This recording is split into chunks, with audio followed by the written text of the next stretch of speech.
Well, wise saying number one, put to the test.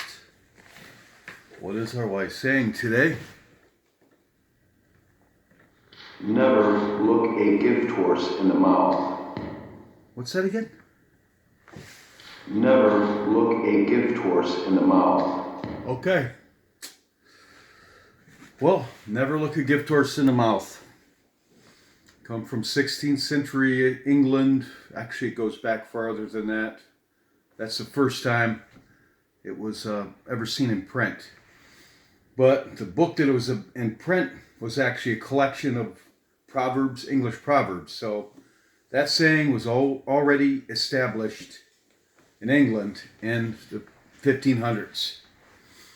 So it's been around forever, ever, and a lot of these sayings will be from England because I speak English, but I'm going to be digging up sayings from all over the world. Proverbs. Never look a gift horse in the mouth. All right. For those of you that don't know, you can tell a horse's age roughly by looking at his teeth. So, excuse me. It would go to say that somebody's trying to seem ungrateful, scrupulous. You offer them a gift. Back then, it could be, here, take this horse. I'm giving it to you. And instead of saying, thank you so much, I don't have a horse, you say, well, hold on a second. Let me have a look at this horse. See if I even want it.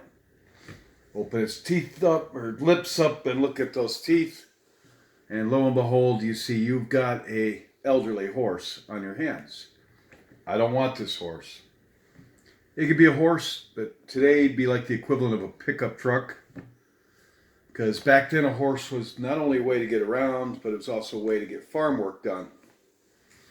Doesn't have to be even a vehicle. Could be a gift of money. Is it prudent to just blindly accept things from people? No, it's not. Not always. There are some cases where it would be. What if I gave you a horse, in this case, or an old truck, because you didn't have a horse or truck, and it's because you're broke, and presumably I am not, so I'm giving you a horse, and it's an old horse, and it's elderly, and you just blindly accept it because you want to seem grateful, and you want a horse so bad you're not really thinking. So now you have an old horse. Can't ride it home, walk home with it. And then you find out that horse needs to be fed and you don't have money to feed it. That horse needs medical attention. You don't have money to get medical attention to it. You're not going to be able to ride it. You're not going to be able to do any work with it. At this point, the gift I gave you is nothing but a liability, and a pretty big one too. The same would go if I gave you a truck. It's an old truck. Why do you need a truck? Because you can't afford a truck on your own. So I give you my old truck. Been sitting out back for about 6-7 years now. Find out the catalytic converter doesn't work in it. Going to cost you $1,200 to get it repaired. You don't have $1,200. Now the truck's just sitting there looking pretty, I guess, kind of. Well, you live in a neighborhood where they have zoning, where they don't like unlicensed vehicles in your yard. Now you've got a problem. Well, you could turn around and sell it, I suppose. You wouldn't get much for it. Turn around and sell an old horse. I don't know about that. Could be a gift of money. I'd say, hey, you're broke. Here's $500, right? Gift from me to you. Oh, thank you so much. You go off. Now you're going to feel like you owe me $500. You don't have $500 to pay me back. Even if I didn't ask for it back, you're going to feel indebted to pay it back. And that would change the dynamics of our friendship if we were friends. If we weren't friends, then you know darn well I'm going to want something in return for that money. Very few people just give something away to a stranger. Sometimes you get people paying it forward, that sort of thing, but most of the time I think it's prudent to look that horse in the mouth before you accept it, or you could wind up with a pretty big liability on your hands. When is never look a gift horse in the mouth prudent? If there were like a lot of people around and a crowd of people and somebody's trying to give you a gift and you say, hold on a second, you're going to give me some money. What are the strings attached? What do you want in return? Or you're going to give me a car. Does the car run? Is it on the road? Do you have the title? Is it clean? Or if you're going to give me a horse, let me take a look at it first. See if it's a young, healthy horse. If there were a lot of people around and you didn't want to make a scene, to make somebody look bad, social reasons, you might accept these things and be grateful.